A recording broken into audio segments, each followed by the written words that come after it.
Agriculture is the mainstay of the Malawi economy. It contributes over 75% of the country's economy, employing at least 80% of the country's workforce. The agriculture sector is dominated by crop production, and little has been done in terms of livestock production promotion. For instance, there are few dairy cows which can produce more milk to cater for the ever-growing population of people in the country, which is over 14 million. Dairy production is important in the country for improved human nutrition and increased income for small-scale farmers. The overall production of milk in Malawi is low because of low genetic potential breed and poor management, such as poor housing and poor feeding practices. Traditionally, milk is produced from the Malawi zebu, which has low milk potential. Value chain mapping and analysis that was undertaken among the dairy farmers, we discovered that the low productivity, it was low as 3 to 8 liters per cow per day for animals which have the potential to produce 25 to possibly 40 liters per cow per day. And there also a lot of marketing inefficiencies. So our aim as RLEEP is to make sure that the productivity has been increased to reach the potential of the breeds of the animals that we have in this area. The animals are able to produce from 25 to 40 liters of milk per day. Special dairy breeds and their crosses produce more milk than the indigenous Malawi zebu. To complement government's effort in promoting the dairy sector, Rural Livelihood and Economic Enhancement Program, RLEEP, is working with dairy value chain actors to develop the dairy sector. The documentary highlights intervention that RLEEP is undertaking to address challenges in the dairy value chain. The challenges include poor feeding, poor collar standards and poor milk management, high incidence of diseases, poor breeding practices, poor marketing arrangements, poor milk bagging facilities, and inadequate extension services. Currently, RLEEP is working in Tonda EPA in Blantyre and Matapata EPA in Cholo districts. So far, 3,500 dairy farmers have been reached. Dairy farming favors cool areas and highlands such as Dedza, Blantyre and Cholo, just to mention a few. In addition, it does not necessarily require one to have big land to practice dairy farming. Even those with limited land can also venture into the business. Dairy farming has potential to enable farmers increase their incomes from milk sales. Farmers are able to pay school fees for their children, buy bicycles and meet their daily needs.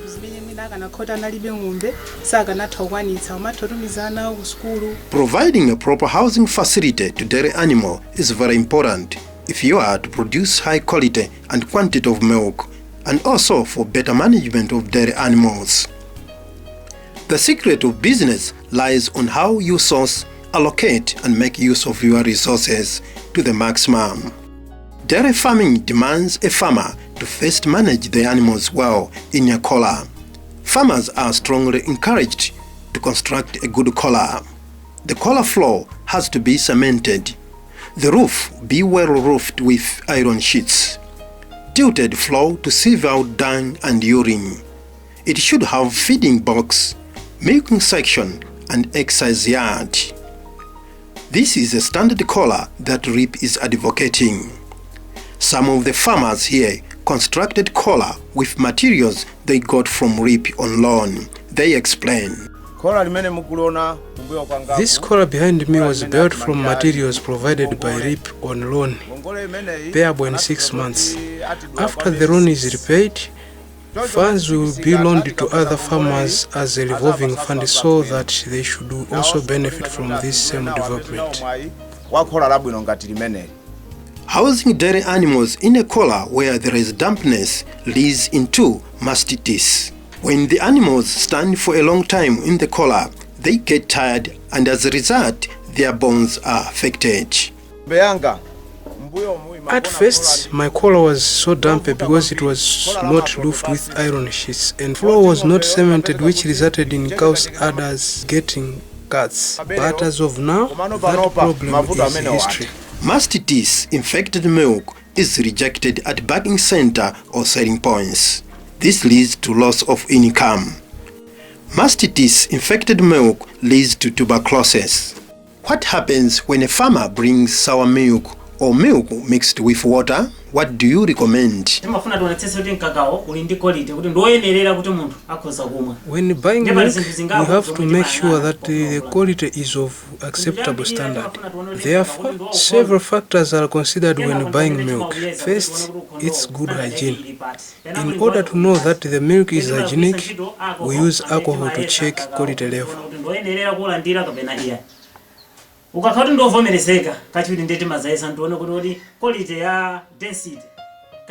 Second is density. Density is measured by using a lactometer with a cylinder which detects whether water was added to the milk or not. If water has been added to the milk is rejected because processors don't use such milk.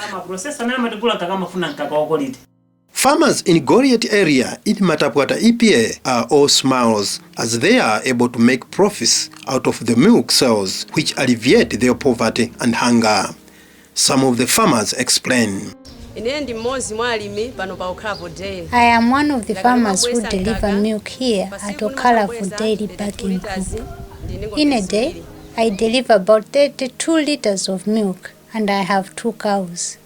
Since I started delivering milk here at Okalavu, I have been able to build a good house and I have enough money to meet my daily household needs. Dairy farming has helped me a lot and it should not be considered only for men, but also women, including single women. Good quality and large quantity of milk from this area attracted so many buyers from far and near. For example, Lilonge Dairy is one of the buyers of milk from this area. We buy milk from here in Cholo for use at our processing plant in Lilonge. We have bought 3,800 liters here at Okalavu Bagging Group. Apart from here, we have also collected milk from various bagging groups here in Cholo. In total, we have 15,500 liters in this vehicle now. The establishment of bagging center here at Goliath has helped to create jobs as well as empowering rural community in economic activities. The owner of this bagging center has a story to tell. We take good care of our milk. For example, we have a lactometer and a veterinary officer. The veterinary officer visits the dairy farmers in their collars, and if they have problems, they assist them. And sometimes the buyers are the ones that notice problems, so they forward them to the veterinary officer to assist the farmers. We have a lot of farmers here because we help them through provision of loans, which enables them to buy iron sheets, bicycles, and their daily needs, which they in turn pay in installments. As of now, we have about 60 farmers that have been able to build houses with iron sheets. Low quantity of milk per day, among other things, is a result of providing dairy cows with low quantity of drinking water, maize bran once a day, and chopped napier grass sourced or bought from distant places. Farmers are strongly encouraged to give animals 80 to 100 liters of water to each cow per day. 50 kilograms of maize bran mixed with 50 kilograms pigeon peas bran and minerals. Grow napier grass, commonly known as senjere, for making hay and silage. feed chopped napier grass twice a day. In this regard, a dairy farmer can have increased milk production per cow and per day. We feed cows napier grass and maize bran, which we mix with minerals. We have two types, namely pigeon peas bran and maize bran, which we mix and give to dairy cows. We give 80 to 100 liters of water to each cow, which increases our milk production. Another major challenge contributing to low milk productivity is the use of local bulls in breeding and lack of knowledge in heat detection.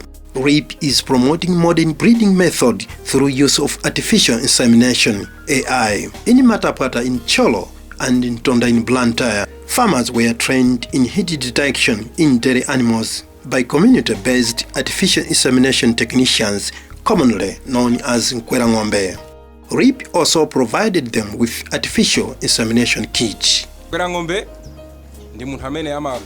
An artificial insemination technician is a veterinary officer who has been trained to insert semen using artificial insemination kits.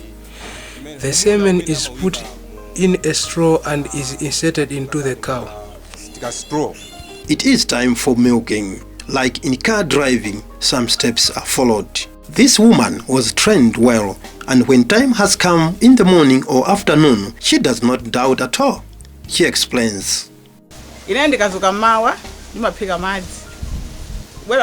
I wake up in the morning, I boil water and clean my collar.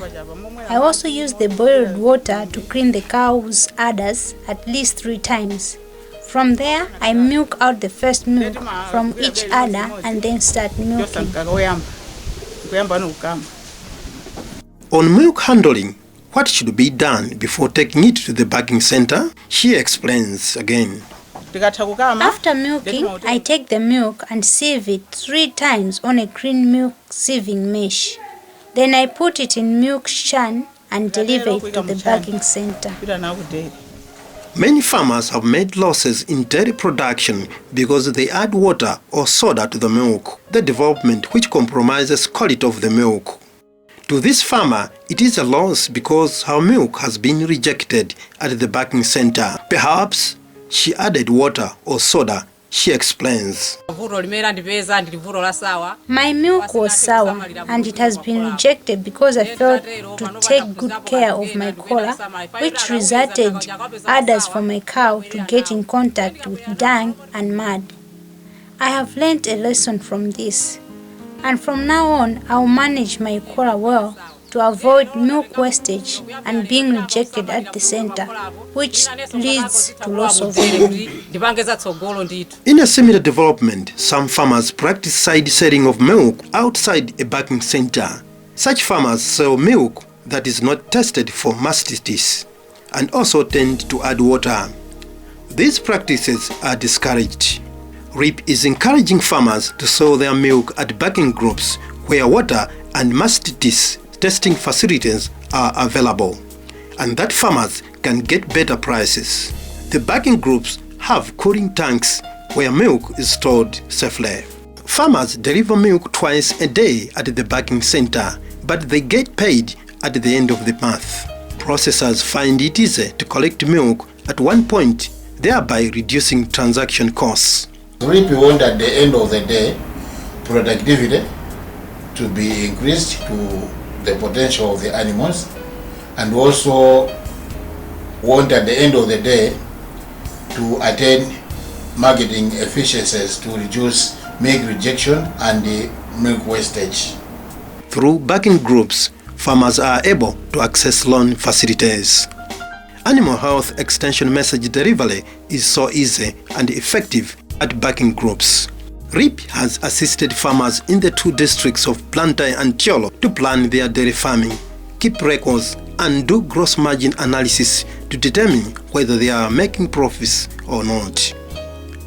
With RLEEP, farmers' livelihoods are no longer the same. They have improved tremendously. Many farm households are now able to access improved household nutrition, pay school fees for children, and live in modern houses. When we are going to school, we drink milk and we add milk to porridge that we eat. Milk is important and nutritious to our bodies for growth and development. My children are happy and healthy because of the milk that they drink. The money they realize from sales of milk also go a long way in buying things of their choice. For example, bicycles to transport their milk from homes to bagging group. Many farmers are benefiting from dairy farming because they are taking it as a business. They are now able to keep farm records and calculate gross margin analysis. RLEEP is indeed your lasting solution over challenges you can encounter in your dairy farming.